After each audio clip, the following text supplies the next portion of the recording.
Okay, we are going to discuss about mechanical properties of materials. So all the questions are relevant to mechanical properties. I'll first summarize the things that you have learned. So we know what is stress and strain. Do we? What do we mean by stress?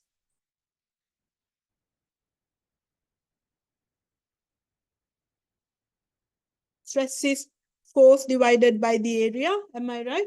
And the strain is the change in the length divided by the original length. So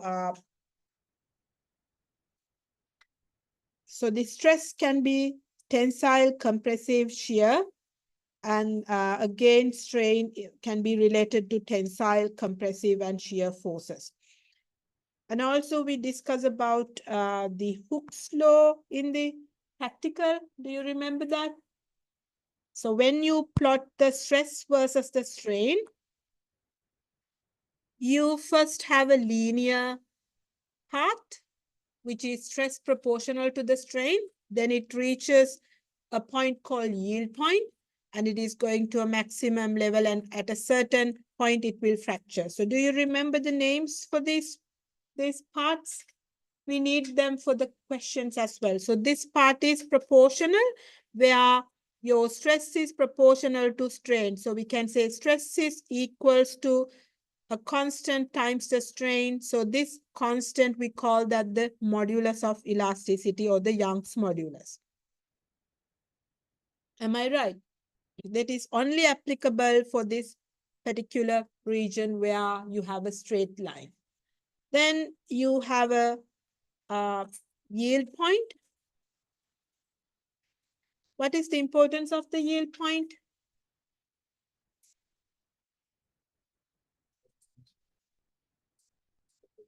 Yes, so material will become plastic after the yield point. So the material is plastic. Before the yield point, material is elastic. What do we mean by elastic? Yes, whenever we take the force out, the material will come back to the original shape. So then up to the yield point, material is elastic. And after the yield point, what is happening? Plastic, there is a permanent deformation. So for example, here, if you are here and if you take the force out, material will go back to.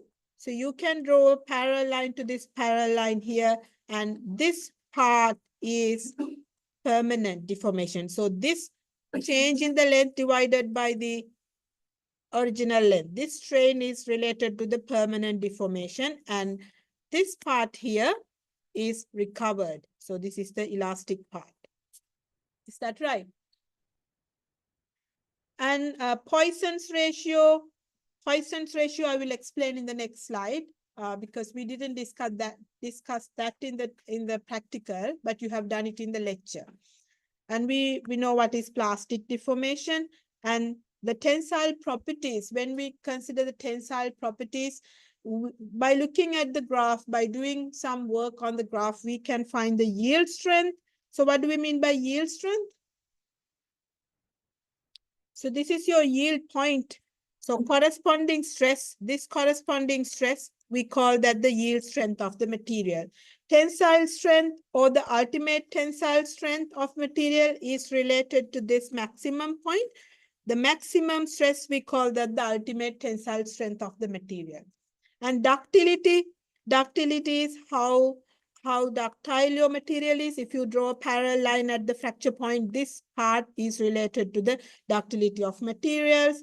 The resilience, modulus of resilience, if you can remember modulus of resilience, you can find by considering the area under the curve up to the yield point. So I hope you remember we can integrate and find the exact area, or otherwise, like we do, approximate this to a triangle, and we find the area under the triangle, which is equals to half times the yield stress times the yield strain. So this area under the curve up to the yield point, we call that the modulus of resilience. Do we remember those? And what else? What is the toughness?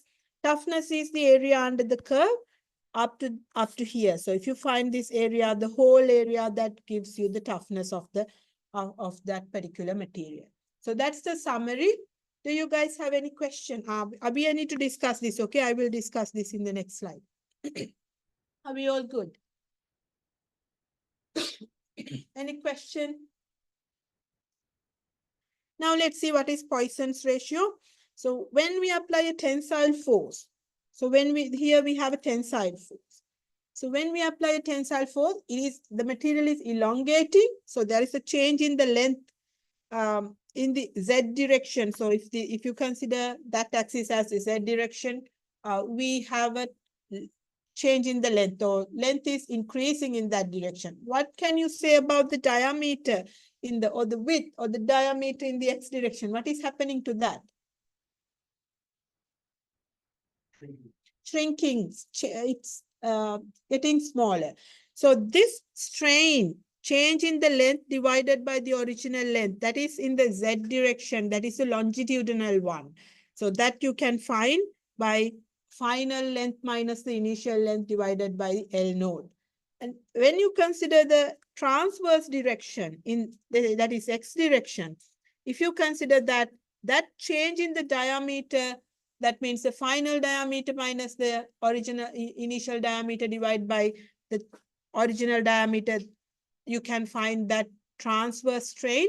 What can you say about this sign? Which one is positive or which one is negative? Final minus the initial, which is positive, which is negative? No, I mean, when you look at this epsilon Z and epsilon X, this is longitudinal strain. This is transverse strain. Yes. Do you all see that transverse is negative? So transverse is a negative and this is a positive value.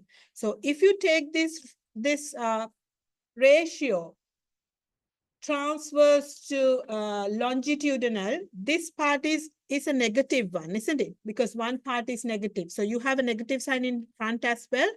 So you get all this ratio we call the Poisson's ratio, and it is a positive number all the time. So Poisson's ratio is positive because whenever you have this one is minus, this one will be positive. Now think about the compaction. What is happening in the compaction? Length getting shortened, but the diameter getting wider, isn't it? Other way around. So still this part is a negative, isn't it? Am I right? So because of that, always this ratio is a negative value. To get rid of the negative sign, you have here a negative one in front. So your Poisson's ratio is always a positive value. Does that make sense? Any question? Okay, so here in this equation, which strain is there? Is it Z or longitudinal, or which one is there? Or transverse?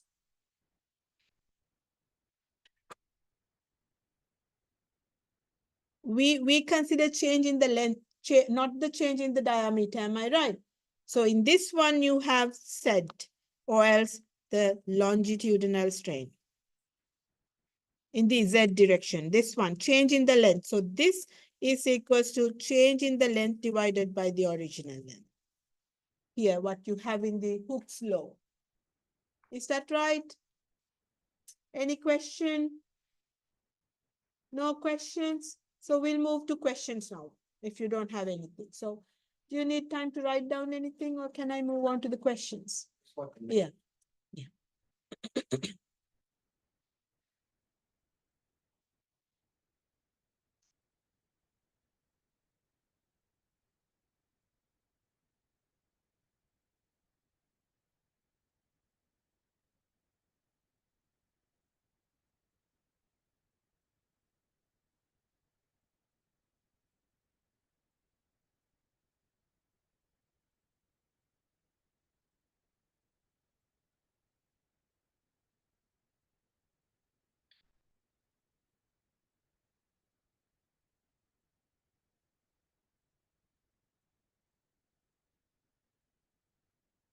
while we are waiting, you can try this question.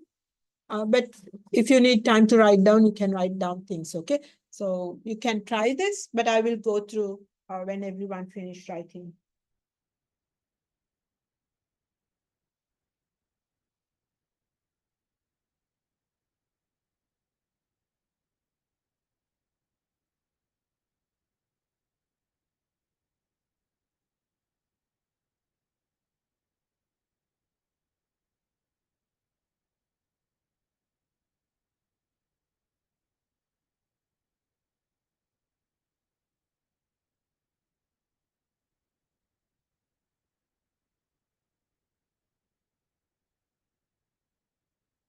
So they say in a piece of copper, so we are looking at copper now, originally 305 millimeter long, is pulled in tension with a stress of this.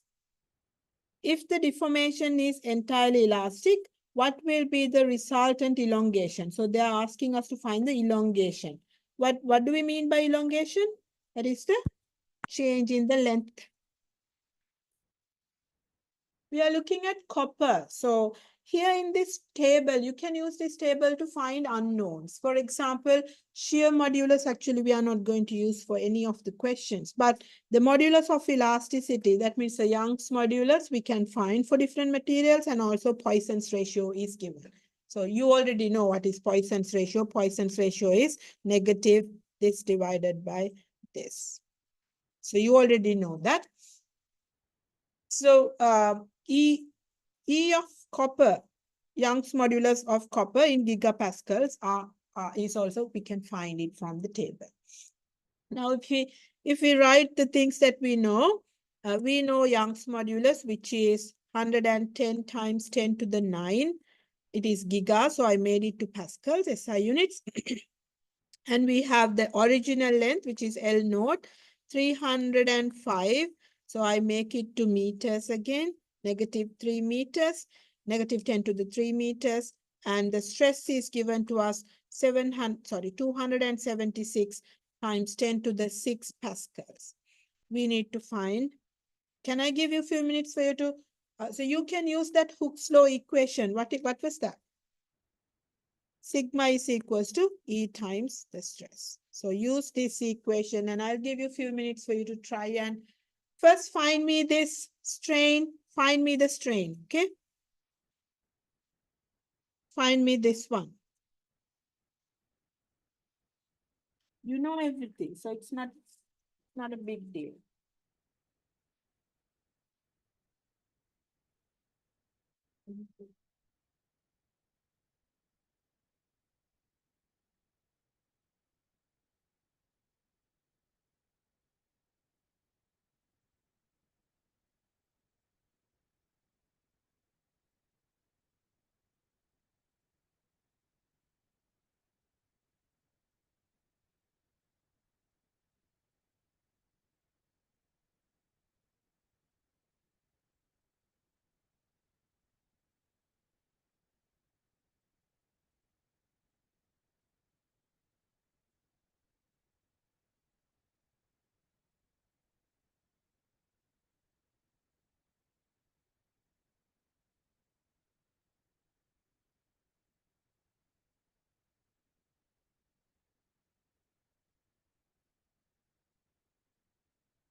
What did you get for the strain? How do we find the strain? Stress divided by the Young's modulus. So what did you get? 0.00211.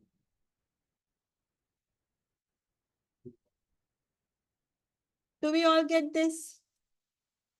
Do you get different value? This one is right? Okay, so how did you find it? You rearranged this equation, did you? And you divided the stress by the Young's modulus. So you have everything here. You have the stress, you have the Young's modulus, so you substitute them and you find this. Now, they are not asking this. They are asking you to find the change in the length. So strain is change in the length divided by L naught. So how can we find the change in the length? You times this strain by the original length. And can you find me the change in the length, please.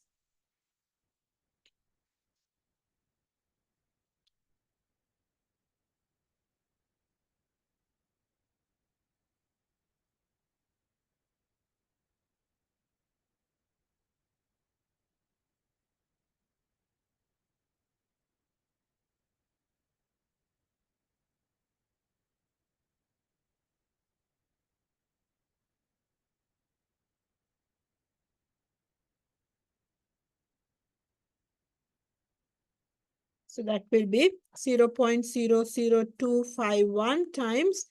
You can keep it in millimeters if you want to. So then your answer also will be in millimeters. So what do we get? 305 times 0.000251.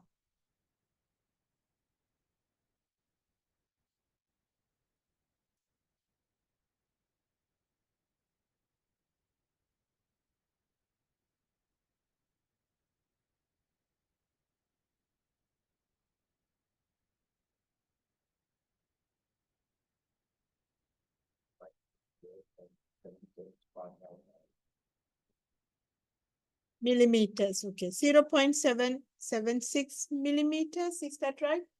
Okay. Yeah. So anyone have any question? I think the answer is right. Yes, this is right. It doesn't matter as long as you show your units.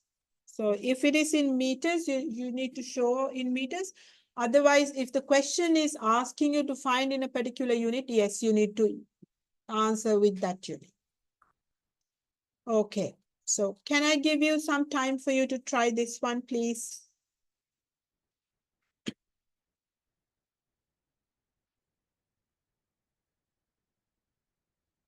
A tensile stress is to be applied along the long axis of the cylindrical brass. So we have a cylindrical brass like this. So tensile force is applied like this. Brass rod that has a diameter of, so initial diameter is given 10 millimeters. So if you make it to meters, this is 10 millimeters. Determine the magnitude of the load required. So they're asking you to find this force required to have a change in the diameter of 2.5 times 10 to the negative 3 millimeters. Change in the diameter is in millimeters of this much. So we are applying, if you consider this, the sign positive or negative, is this change in the diameter is a positive value or a negative value if you consider final minus the initial?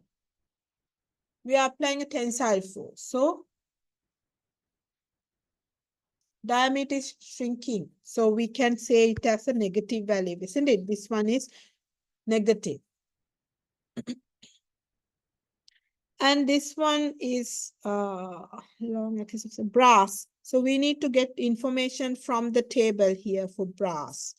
So brass, 97 gigapascals Young's modulus. So E is 97 times 10 to the 9 pascals. And Poisson's ratio also we need. Poisson's ratio is 0.34. Okay, 0.34. I told you what is Poisson's ratio. So what it is, Poisson's ratio means what? You have a negative sign here.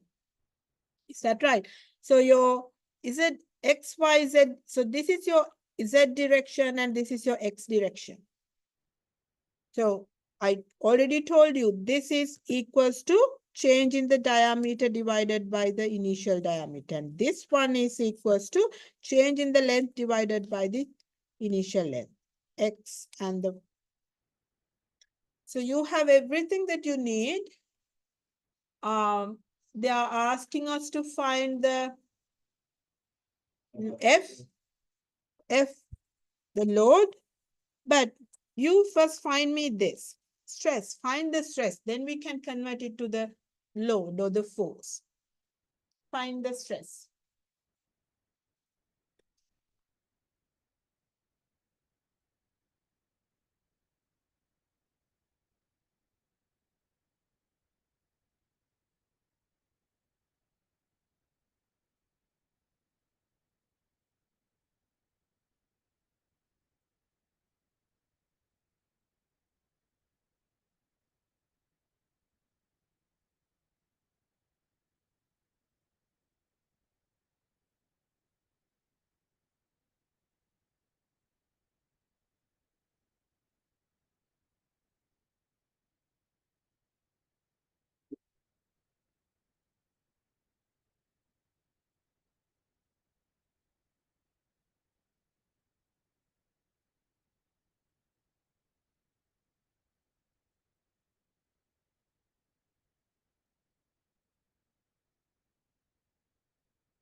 simple. To find the stress, how can we find the stress? So what we need to find the force. To find the force, we should first know the stress. Because why? If you know the stress, force divided by the original area will be your stress. So you can find the force if you know the stress times that by original area. You can find the original area because they have given you this diameter. So it's a cylinder. So you can find the area, which is pi d squared over 4. Am I right? So now to find the force, the only thing that we don't know is the stress. Am I right? So to find the stress, we have this equation. Stress is equals to Young's modulus times the strain. This strain is the Z strain I told you at the very beginning of the class. So here, Young's modulus is known because we found it from the table. This is known. And we need to find this longitudinal strain. So to find the longitudinal strain, they have given us the change in the diameter divided by the original diameter. That means we can find this one, isn't it? Transverse strain can be found. So what is it? This is 2.5 times 10 to the negative 3. I'll use it in millimeters, okay?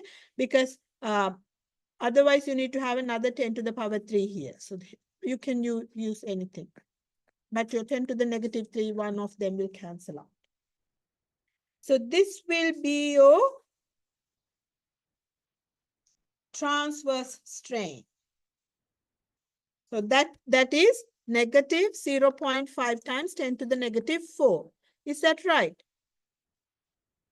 So now you can find this using the Poisson's ratio. So Poisson's ratio is equals to 0.34 and it is equals to negative will cancel out here and you have 2.5 times 10 to the negative 4 divided by this longitudinal strain. So you can make the longitudinal strain the subject, and that is 2.5 times 10 to the negative 4 divided by 0.34.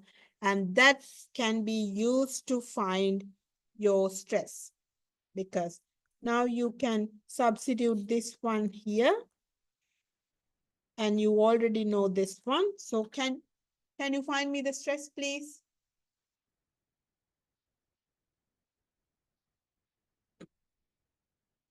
Any question? Stress is 7.35 times 10.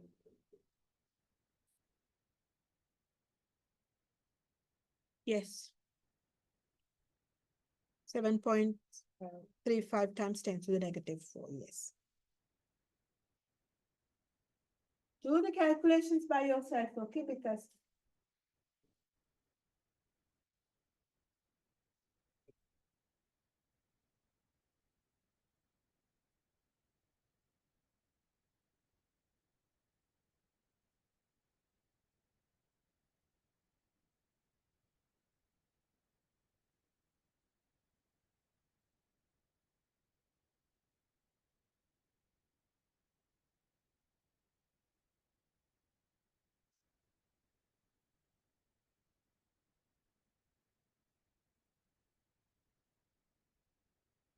so what do we get?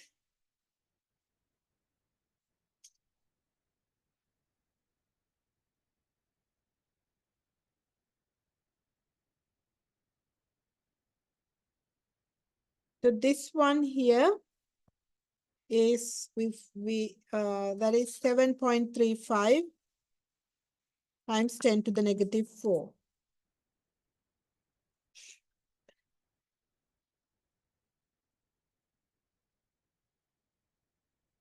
And it doesn't have a unit because it's again a strain. So strains doesn't have a unit. So now substitute it there. So you can find sigma. Sigma is what? E we know 97 times 10 to the 9 times by 7.35 times 10 to the negative 4. And this one has the unit, which is pascals. What do we get as the stress?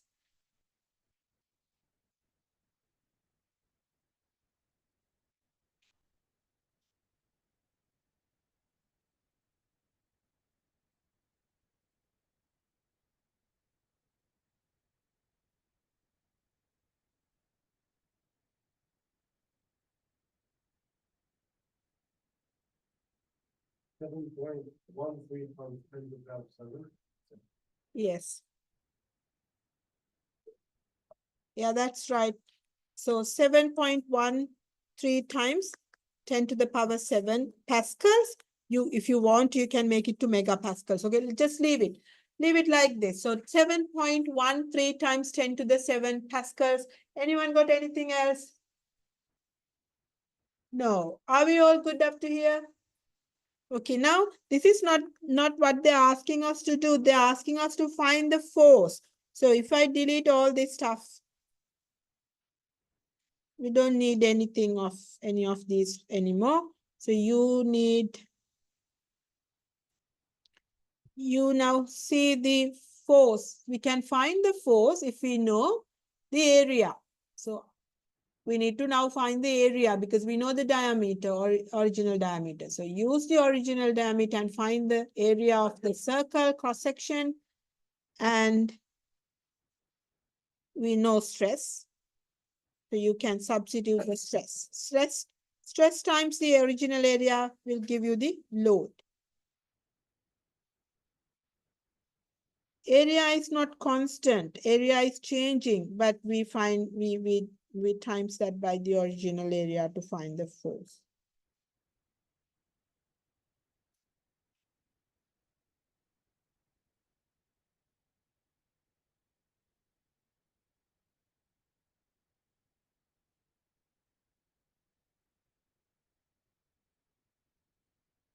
So this is your area, isn't it? So times that by 7.13 times 10 to the 7, and you will find the force in Newtons. So what is the force in Newtons? When you find it, tell me. Is that what you all get? The numbers are right. It's like that and not bigger. Yeah. It's not. Did you do this? Did you do this 10 to the negative 3 to the 3? It's in millimeters. You need to make the diameter to meters.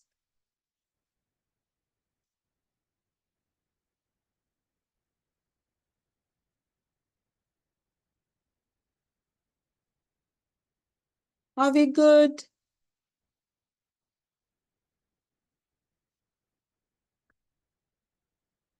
No questions? Anyone have any question?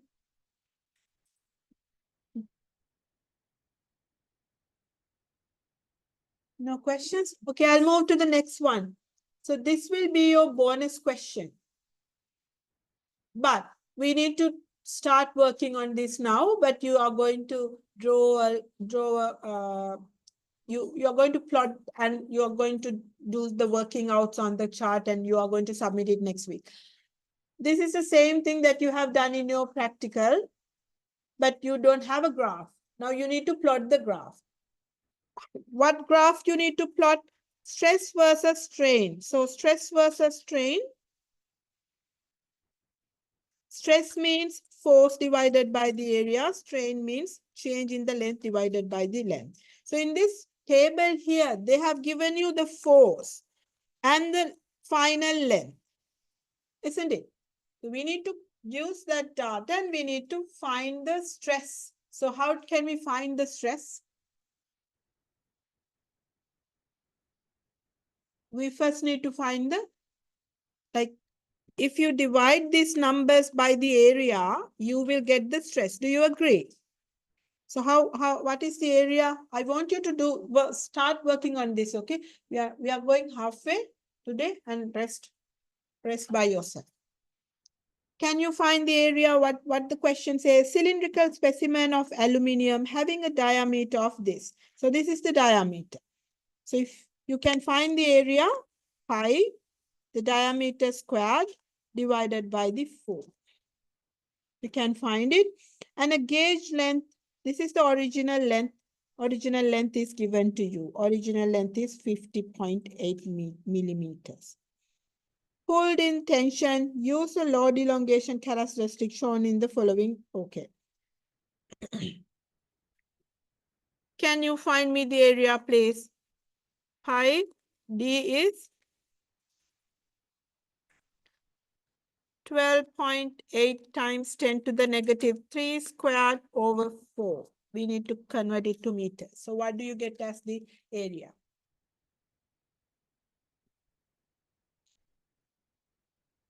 Zero point zero one. Is this what all of us getting?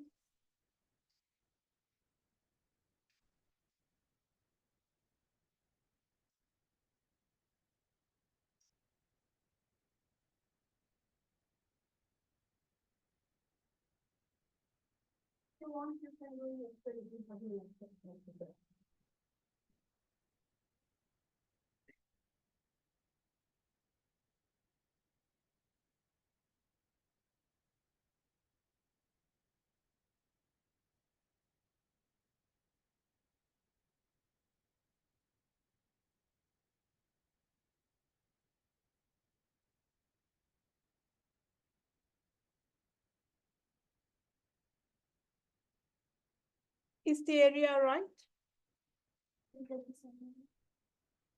this area right?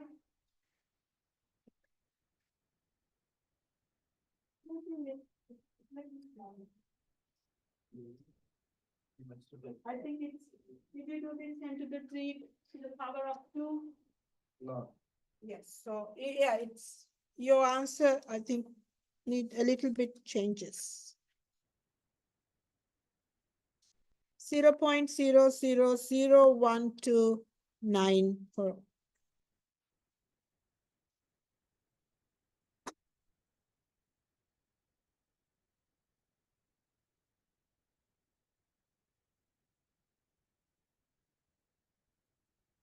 So now if you divide all of these numbers by this one, you will be able to find the stress values for the whole column. Am I right? Will you be able to do for few? Then I will make sure that you have the right numbers so that you can do the rest at home. Maybe few.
You did few? Okay, so are you okay with finding the converting force into stress? Anyone have any issues with converting force into stress? No, all good? Okay, now stress is fine. So we can find the stress. How can we find the strain? So y-axis is okay. How do we find the x-axis? What is strain? Change in the length divided by the original length. We know original length is 50.8. And they have given you final lengths. How can we find the strain now? That's right. So for example, if I take the first one here, that will be 50.8 minus 50.8 divided by 50.8. So you get 0. If you look at the second one,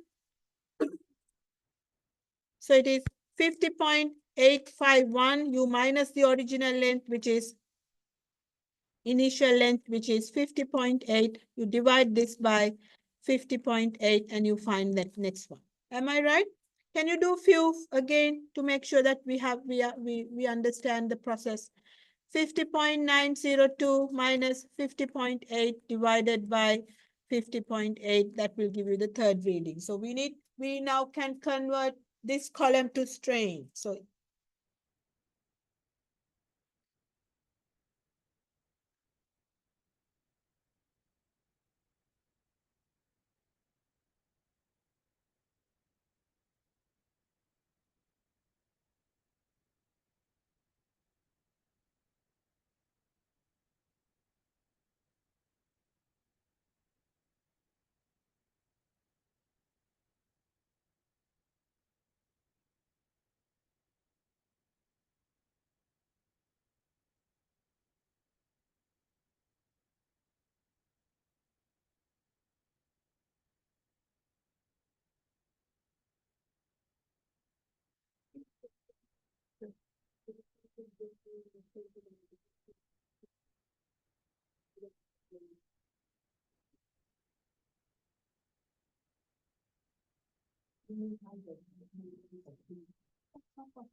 what do we get?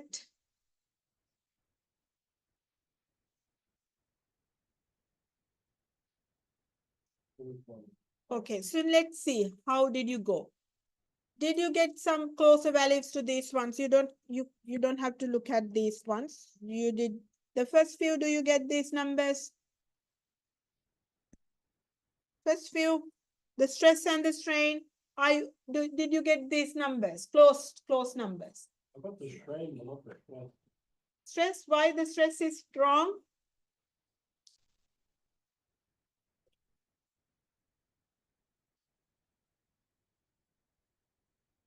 You need to do this by yourself, okay? Why the stress is, how about others? Do you get the same stress or different stress? Same stress?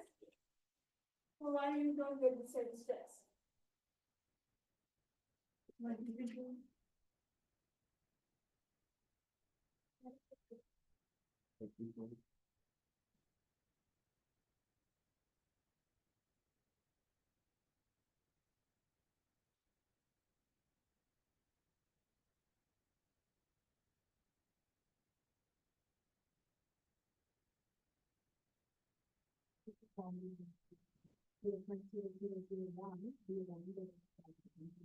Because not 0.001, you have a that. If you do it in Excel, you use the same, the whole number. The whole number? Whole number with no rounding. Okay? Your first procedure is right. The only thing is, when we ignore a small number. Yeah, but Okay, are we good? So we are okay to convert stressors, find this y-axis and x-axis. Now what you need to do, they're asking you to plot it. So you can take a suitable scale and you plot it. So you get a graph. You get a graph like this. You need to plot the graph correctly, okay? Then they're asking you to compute the modulus of elasticity. Do you guys know how to do that? How you do that? on the gradient from the starting to the. Yes, straight line. Find the slope of the straight line or the gradient, which is rise over the run. You can consider any 2 points. You can go only up to the straight end of the straight line. You can't go beyond that because beyond that, it is not a straight line, it's curving. Then do you know how to find the yield strength at offset yield of 0.002? what you do? You got parallel with the. Yes, you find 0.002. If this axis is, if you can't figure out the 0.002 with your scale, you may need to consider first few readings here and maybe extend your x-axis so that you have extended graph there. So then you draw a parallel line to this one where it cuts the curve. This will be your yield point. This corresponding stress we call the yield stress or the yield strength, and this corresponding strain you call the yield strain. So they are asking you to find this point. Tensile strength of the material, how do we find that? That is the highest point. Corresponding stress, this maximum stress is your tensile strength or else ultimate tensile strength of the material. We already discussed these stuff. Ductility you can find, you draw a parallel line to this one and you can find the ductility from that. And they don't ask you to find the modulus of resilience, I think, but you can find that as well. Modulus of resilience is the area under the curve up to the yield point. You know it's half times this times this. Am I right? So these two questions are the same. So change the F to find the modulus of resilience. F and E and F are the same. So you change the question to find the modulus of resilience. Any question? So I want you guys to submit this one next week. Any question? So what's that last thing? Last question, there is a repeated question. F, change it to modulus of resilience. Okay. Okay, so there are, I already gave you the bonus questions, so these ones are not your bonus questions. Let's discuss this in the class. The yield strength of material represent the point on the stress strain curve where, tell me, is that this one, the material reach its ultimate tensile strength? Do we call that point the yield point or the yield strength? No, this is your ultimate tensile strength of the material. Fracture occurs at the very end of your curve like this. So before they were talking about this one, this is your D and this is your fracture, isn't it? They're talking about this. Elastic deformation begins where the elastic deformation begins. 0. From here, elastic deformation is starting. Plastic deformation is starting from where? From the yield point. So what will be your answer? A. Second question. I think I explained you about the hardness. Hardness is a surface property. So it related, we can find out the wear, tear, how it is happening with materials with the hardness. So hardness is a measure of the material's resistance to tensile deformation, compressive deformation, shear deformation. Shear, do you know what is shear? Shear is not twisting. Shear when the force is applied along the surface. Along the surface. Tension is perpendicular to the surface, pulling. Pushing down is compression. But when the force is applied along the surface, that we call the shearing. Torsion is rotating. What else? Twisting. Torsion is just one like this. Twisting is you have, yes. We have all of these ones. We have, if you consider structure, we have wind load, maybe the dead loads or else any rainfall, they all create different types of load, twisting, compression, tension, distributed loads, and we will discuss all that. And also you guys doing fundamentals of mechanics, do you? Yeah. So they're all connected. So yes. Okay, what is the answer for this one then? The indentation and scratching. The scratching is happening on the surface. So if material is harder, it is more scratch resistant. Okay, so that's what we have. Do you guys have any question? Any question?